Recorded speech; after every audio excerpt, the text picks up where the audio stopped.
দক্ষিণ দিনাজপুর জেলার গঙ্গারামপুর মহকুমার 11 জন বাংলাভাষী পরিযায়ী শ্রমিককে আটক করেছে হরিয়ানার পুলিশ। সূত্রের খবর, গত 19 জুলাই থেকে হরিয়ানার গুরগাঁওয়ের বিভিন্ন থানার ক্যাম্পে রাখা হয়েছে তাদের। পশ্চিমবঙ্গের বাসিন্দা তথা প্রকৃত ভারতীয় নাগরিক কিনা তা যাচাই করতে শীঘ্রই হরিয়ানা পুলিশ দক্ষিণ দিনাজপুরে আসবে বলেই জেলা পুলিশ সূত্রে জানা গিয়েছে। আটক হওয়া শ্রমিকদের মধ্যে গঙ্গারামপুর থানার 2 জন, কুশমন্ডি থানার 2 জন এবং হরিরামপুর থানার 7 জন রয়েছেন। গঙ্গারামপুরের 2 পরিযায়ী শ্রমিক হলেন আব্দুর হোসেন এবং জিয়ারুল মিয়া। আব্দুর হোসেনের বাড়ি গঙ্গারামপুর থানার তকিপুর এবং জিয়ারুল মিয়ার বাড়ি গঙ্গারামপুর থানার গোচিয়ার এলাকায়। পরিবারের অভিযোগ, কয়েক বছর ধরে আব্দুর হোসেন গুরগাঁও এলাকায় টোটো চালিয়ে জীবিকা নির্বাহ করছেন। কয়েকদিন আগে স্থানীয় পুলিশ কিছু যুবককে আটক করলে আব্দুর হোসেনকে তার টোটো নিয়ে থানায় যেতে বলা হয়। সেখানে পৌঁছানোর পর তাকেও আটক করে থানায় নিয়ে যাওয়া হয়। হঠাৎ এই ঘটনার ফলে আতঙ্কে দিন কাটছে পরিবারের সদস্যদের। ছেলেকে মুক্তির দাবিতে সংবাদ মাধ্যমের সামনে আর্জি জানিয়েছেন আব্দুর হোসেনের মা এবং বাবা। আমার ছেলে কাজ করতে গেছিল, ওখানে ড্রাইভার করে টোটো চালায়। কোথায়? ওই দিল্লি সেক্টর 47 সেখান থেকে। হ্যাঁ, হরিয়ানায়, রাজ্য হরিয়ানায়। তো ওখানে গাড়ি চালায়। আমার ছেলে আসতেছিল, আর পুলিশ বংশী থানার পুলিশ যাই ওখানে লোক ধরেছিল, আরো 10 জন ধরেছে ওখানে। তো আমার ছেলে আসতেছিল, আমার ছেলেকে বললো যে তুমি এগুলো নাকি থানায় পৌঁছে দিয়ে আসো। তো থানায় পৌঁছে গেছে, ওখানে যে ওকে আটকে দেওয়া হয়েছে। তা আমরা বাড়ি থেকে আসে প্রমাণপত্র সবকিছু দিলাম, তবু এখনো ছাড়ানো হয়নি। আজ 4-5 দিন হলো আমার ছেলেকে আটকে রাখছে। কি কারণে ধরেছে? কি কারণে ধরছে? ওই যে বাংলাদেশি বলে ওকে ধরে রেখে দিয়েছে ওখানে।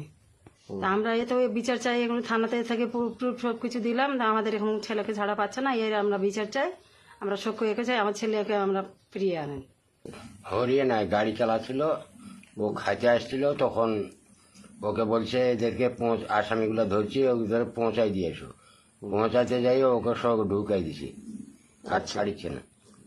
মানে কি কারণ দেখিয়ে তাকে আটকে রাখা হয়েছে? বাংলাদেশি। বাংলাদেশি? হ্যাঁ। আপনারা মানে কোথাকার নাগরিক? এখানকারই। আচ্ছা, আপনার ছেলে এখানকারই নাগরিক। তো ওর কাছে ভোটার ছবি বা ভোটার হয় নাই। হ্যাঁ, ভোটার হয়নি। এই ঘটনার জেরে আতঙ্ক ছড়িয়েছে গ্রাম জুড়ে। এলাকার বহু যুবক জীবিকার তাগিদে বাইরের রাজ্যে কাজ করেন। মনোয়ারা বেগম নামে এক গৃহবধূ, তার একাধিক আত্মীয় পরিজন বাইরের রাজ্যে কাজ করেন। তিনিও আতঙ্কের কথা জানিয়েছেন। আমরা খুব ভয়ের মধ্যে রয়েছি, কারণ আমাদের সঙ্গে এরকম হতে পারে সেটা বলা যাবে না। কিন্তু আমরা তো গরিব অসহায় লোক, কি করব? দেশের মধ্যে তো জমি জায়গা নাই দিয়ে আমরা করে খাবো, তাই আমরা বিদেশ যাচ্ছি একটু কাজকর্ম করে খাওয়ার জন্য, ছেলেপেলেদের মানুষ করার জন্য। কিন্তু এইভাবে যদি হয় তাহলে আমরা কিভাবে বাঁচবো? আমরা কি বাংলাদেশি? আমরা তো এই দেশে মানুষ হয়েছে, এই দেশে আমাদের জন্ম, আমাদের বাবা মা দাদা ঠাকুর সবার এই দেশেরই জন্ম। তা আমরা কিভাবে বাংলাদেশি হলাম? আমাদের ভোটার কার্ড, রেশন কার্ড, তারপরে আধার কার্ড সবকিছু আছে আমাদেরকে বাংলাদেশি বলছে। আমরা এর বিচার চাইতো। আমরা গরিব না হলে কি আমরা কি ওই দেশে যেতাম কি কাজ করতে? আপনার কে রয়েছে বাইরে? আমারও কি তো ছোট ভাই রয়েছে, আবার দেওয়ার রয়েছে, আরো পাড়া প্রতিবেশী অনেক আমাদের আছে। আর এই ঘটনা নিয়ে তৈরি হয়েছে তৃণমূল বিজেপির রাজনৈতিক চর্চা। এ বিষয়ে রাজ্যের মন্ত্রী বিপ্লব মিত্র বিজেপির বিরুদ্ধে তোপ দেগে জানান, এটা দিয়ে তো প্রমাণ হচ্ছে যে বাঙালি হলেই, বাংলায় কথা বললেই, সেখানটায় হরিয়ানা, দিল্লি বা এই যে সমস্ত জায়গাতে বিজেপি পাওয়ার, সেই সমস্ত জায়গাতে বাঙালিদের এইভাবে হেনস্থা করার চেষ্টা করা হচ্ছে। তাদের বিভিন্নভাবে এরকম কোথাও থানা দিয়ে আটকানোর চেষ্টা হচ্ছে, প্রশাসন দিয়ে আটকানোর চেষ্টা হচ্ছে। এগুলো একটা বাঙালিদের উপরে অত্যাচার, অবিচার একটা তৈরি করার চেষ্টা হচ্ছে, এবং এটা প্রমাণিত এর দ্বারা। হ্যাঁ, ঠিকই বলছেন। এই যে মমতা ব্যানার্জি তো তাই কথাই বলেছেন যে তাদের ভোটার কার্ড, আধার কার্ড, সেটা থাকার পরেও তাদের আটকাচ্ছে। তাহলে ওরা কি দেখাবে? ভোটার লিস্ট আছে, সব আছে, তারপরে যদি থাকে তাহলে কি থাকবে?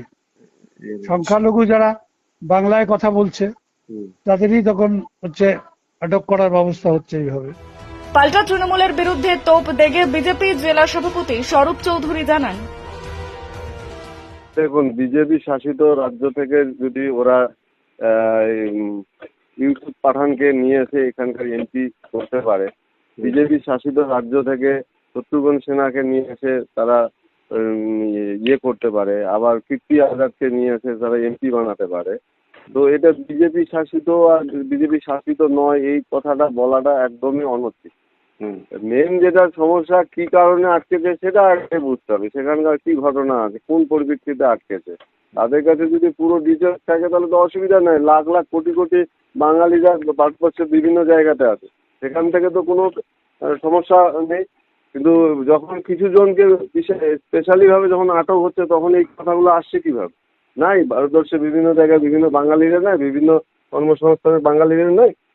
পশ্চিমবঙ্গে কাঙ্গাল রাজ্য করে রেখেছে মুখ্যমন্ত্রী, সেজন্য বৈধ অবৈধ সব কাজে তারা ভারতের বিভিন্ন জায়গায় দৌড়াচ্ছে। নিজের রাজ্যে আগে কর্মসংস্থান তৈরি করুক, 100 দিনের টাকা, আবাস যোজনার টাকা সব তো খাই শেষ। আবার কীর্তি আজাদ, শত্রুঘ্ন সিনহা, ইউসুফ পাঠানকে নিয়ে এসে যখন এমপি বানাচ্ছে তখন ওরা বাংলার বাইরের লোক নয়, বিজেপি শাসিত রাজ্য থেকে নিয়ে আসতেছে। তো এগুলো বিচারিতা এটা ঠিক নয়। কেন আটকেছে, কি জন্য আটকেছে সেটা আগে এরকম দেখা যাচ্ছে। আমাদের জেলাতেও এরকম হয়েছে, কিছু সংখ্যালঘুরাও এরকম আছে যে বাংলাদেশেও ভোটার কার্ড আছে, আবার ইন্ডিয়াতেও ভোটার কার্ড আছে। তো এগুলো কি?